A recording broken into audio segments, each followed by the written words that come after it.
నమస్తే. నేను మీ కుప్ప పద్మిని. ఇన్నాళ్ళు మీ సపోర్ట్‌ని నాకందిస్తూ, మీ ప్రేమని నాకందిస్తున్న ప్రతి ఒక్కరికి కృతజ్ఞతలు. ఇప్పుడు చూడబోతున్న ఈ వీడియో కూడా ఖచ్చితంగా మీకు ఉపయోగపడుతుంది. లైక్, షేర్ అండ్ సబ్స్క్రైబ్ చేసి మీ ఇష్టాన్ని, అలాగే మీ సపోర్ట్‌ని నాకందించండి. అలాగే ఈ వీడియో పట్ల మీ అభిప్రాయాన్ని కామెంట్ సెక్షన్‌లో కామెంట్ చేసి నాకు తెలియజేయండి. నమస్తే. జ్యోతిష్య శాస్త్రం ఒక అద్భుతం. వేదాంగమైన జ్యోతిష్య శాస్త్రం అనేటువంటిది మానవ జీవన గమనానికి ఒక వరం. జ్యోతిష్య శాస్త్రం నీ జీవితంలో వెలుగునింపే ఒక భాష. ఆ భాష నీకు అర్థమైతే ప్రకృతి నీతో మాట్లాడుతుంది. అస్ట్రాలజీ నేర్చుకోవాలి అనుకునే వారికి అద్భుత అవకాశం. మురళీధర శర్మ గారి అస్ట్రాలజీ క్లాసెస్ అతి త్వరలో మొదలు కాబోతున్నాయి. 100% జాబ్ గ్యారంటీ. వివరాల కొరకు సంప్రదించండి.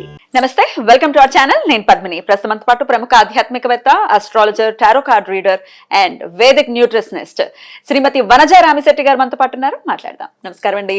నమస్తే మా పద్మిని. ఈ సకల చరాచర సృష్టిని ఈశ్వరుడు క్రియేట్ చేసినప్పుడు డెఫినెట్ గా ప్రతి జీవికి ఒక ఇంపార్టెన్స్ ఉంది. మనకి తెలిసినా తెలియకపోయినా వాటి పనులు అవి చక్కగా చేసుకుంటున్నాయి, ఒక్క మనిషి తప్ప.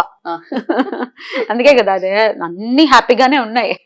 మనమే భవన కాళ్ళ నొప్పి వచ్చింది, తలనొప్పి వచ్చింది, ఈ సమస్య ఉంది, ఆ సమస్య ఉంది. దెన్ నేచర్ ని ఎప్పుడు మనం పీస్ఫుల్ గా చూస్తాము, డెఫినెట్ గా మన లైఫ్ కూడా పీస్ఫుల్ గా ఉంటుంది.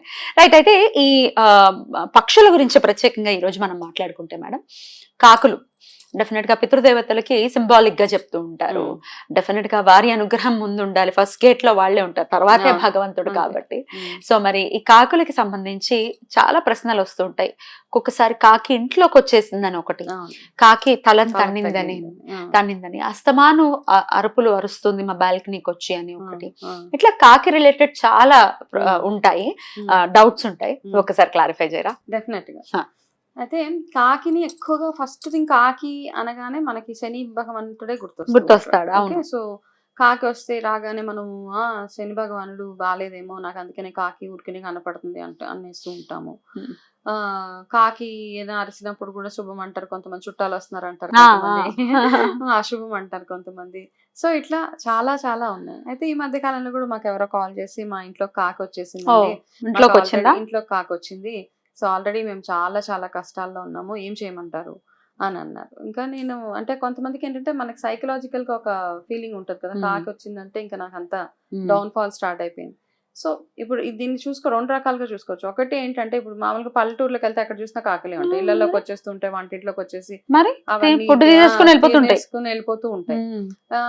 సో వాటిని అంత అంత ఆలోచించుకో ఎక్కడ ఉంటాయి అవి, మనం వాటి ప్లేసుల్లోకి మనం వచ్చేసి ఇల్లు కట్టేసాము, అంతే, ఎక్కడికి పోతాయి అంతే కదా. కాబట్టి వాటి గురించి ఎక్కువగా ఆలోచించదు. కాకి వచ్చేసింది ఇంట్లోకి అంటే దానికి ఆకలేసు ఏదో ఒకటి వచ్చి, అందుకే అంటారు తినేటప్పుడు ఏదో కాస్త అట్లా కాకి పెట్టండి కొంచెం వేయండి అంటాం. పల్లెటూర్లలో ఎక్కువగా కాకి అలా కాస్త అట్లా ఇసిరేసేవాళ్ళు అనమాట, తినే.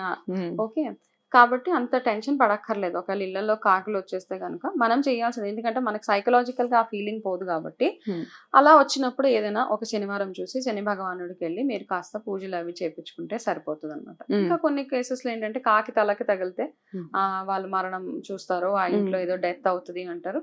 సో మన సెంటిమెంట్స్ ని మనం అలా ఏదో అంటే, ఒకటి ఏంటంటే మనకి ఇండికేషన్ ఇస్తుంది కదా, మనకి ఏదో చెడు జరగబోతుంది కాబట్టి కాస్త జాగ్రత్త పడమని చెప్తుంది తప్పిస్తే, కాకి తగిలేసింది కదా ఇంకా మనం చనిపోవాల్సిందే అన్న మైండ్ సెట్ లో నుంచి బయటకు రావాలి. మనం కాస్త కేర్ఫుల్ గా ఉండమని, ప్రికాషన్ అనమాట. కొంచెం అలర్ట్ చేస్తుంది మనల్ని, ఏదో మీకు అవాంతరం రాబోతుంది కాబట్టి కాస్త కేర్ఫుల్ గా ఉండండి అని చెప్పేస్తుంటాం. ఇంకొకటి ఏంటంటే, కాకి డైరెక్ట్ గా మన పితృదేవతలకి మనకి ఉండే మీడియేటర్ అనమాట.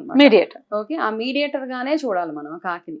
ఓకే, అందుకనే చూడండి, మనం ఎవరైనా చనిపోయినప్పుడు కాకి ముడితేనే మన పితృదేవతలు ఆత్మశాంతి కలిగింది, వాళ్ళ సోల్ సాటిస్ఫైడ్ గా ఉంది అంటూ ఉంటాం. కాబట్టి అందుకని మనము ప్రతిసారి అమావాస్యలు అట్లా వచ్చినప్పుడు కాకి శని భగవంతుడికి కాకుండా మామూలుగా మన పితృదేవతలకి ఎప్పుడైతే పూజ చేస్తూ ఉంటామో అప్పుడు కాకి ప్రతి అమావాస్యకి మీరు ఇంట్లో మామూలుగా పితృదేవతలకి పూజ చేసిన తర్వాత కాకి ఎంతో కొంత ఏదో ఒకటి అక్కడ పెట్టి, అది తినడం తినకపోవడం ఇర్రెలవెంట్, మనకు సంబంధం లేని విషయం. కాకపోతే ఆ కాకి ఎందుకంటే యమదూతగా కూడా అంటూ ఉంటారు అనమాట. యముడికి మనకి మీడియేటరు, మన పితృదేవతలకి మనకి మధ్య సంభాషణ ఏదైనా జరగాలి అంటే, ఇప్పుడు చాలా కేసెస్ లో చూడండి, ఎవరైనా చనిపోయినప్పుడు వాళ్ళు చనిపోయిన రోజు ఏదైనా ఉన్నప్పుడు కాకి వచ్చారు. సో చాలా కేసెస్ లో మరి ఎంతమంది గమనిస్తున్నారో తెలీదు, మన ఇంట్లో పెద్దోళ్ళు, మన తాతలో ముత్తాతలో తల్లిదండ్రులు ఎవరైనా పోయినప్పుడు వాళ్ళకి శ్రాద్ధ కర్మలు చేస్తున్నప్పుడు డెఫినెట్ గా కాకి వచ్చి, అంటే వాళ్ళకి నిజంగా వాళ్ళు సంతోషంగా ఉంటే గనక,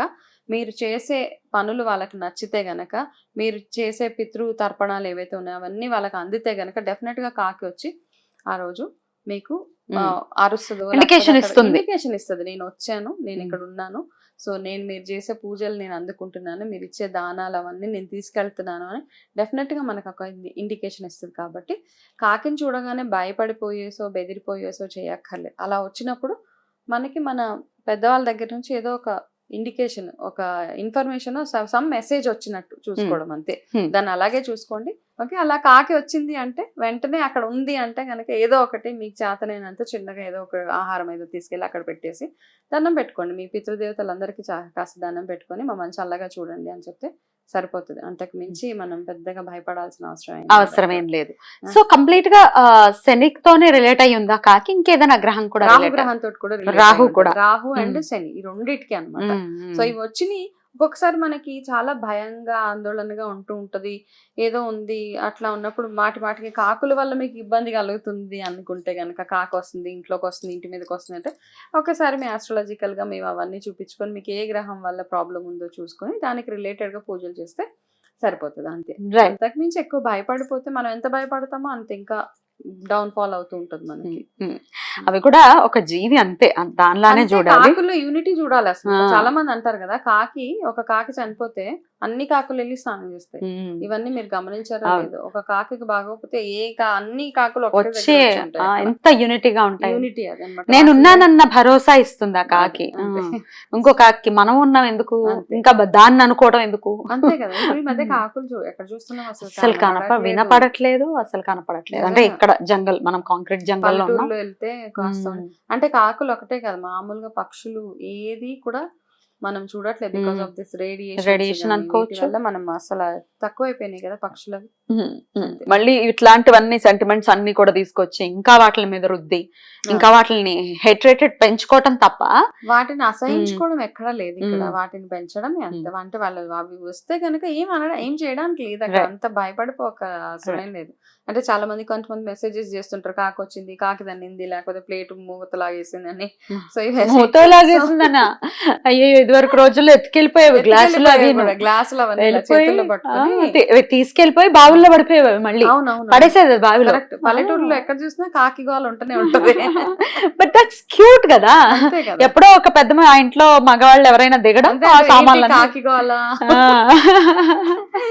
అలాగా. సో కాకి వల్ల మనకేమి ఇబ్బందులు ఏమీ లేవు. సో అంత నార్మల్ గా, అంటే ఒక చిన్న ఇండికేషన్స్ అని రిలేటెడ్, రాహు రిలేటెడ్ ఏమైనా ఇష్యూస్ అనిపిస్తూ ఉంటే వెళ్ళి కాస్త పూజలు అవి చేయించుకోవడం. ప్రతి అమావాస్యకి కాకి తప్పకుండా మీ పెద్దవాళ్లతో పాటు మీ గతించిన వాళ్ళకి ఏవైతే పూజలు అవి చేస్తారో అవి చేసిన వెంటనే కాకి ఎంతో కొంత ఆహారం తీసుకెళ్లి పెట్టండి. ఈ ఆహారం పెట్టిన సందర్భంలో ఇక్కడ మనకి హైదరాబాద్ లాంటి ఇక్కడ ఈ నగవాళ్ళకి వాళ్ళు ఉన్నప్పుడు వాళ్ళు లేనప్పుడు వాళ్ళని మర్యాదగా చూసుకోవడం మన బాధ్యత. రైట్, చాలా బ్యూటిఫుల్ గా ఎక్స్ప్లెయిన్ చేశారండి. రకరకాల డౌట్లు డెఫినెట్ గా ఇది క్లారిఫై చేస్తుంది ఈ వీడియో. చాలా అద్భుతంగా మాకు ఎక్స్ప్లెయిన్ చేసినందుకు కృతజ్ఞతలండి. నమస్కారం.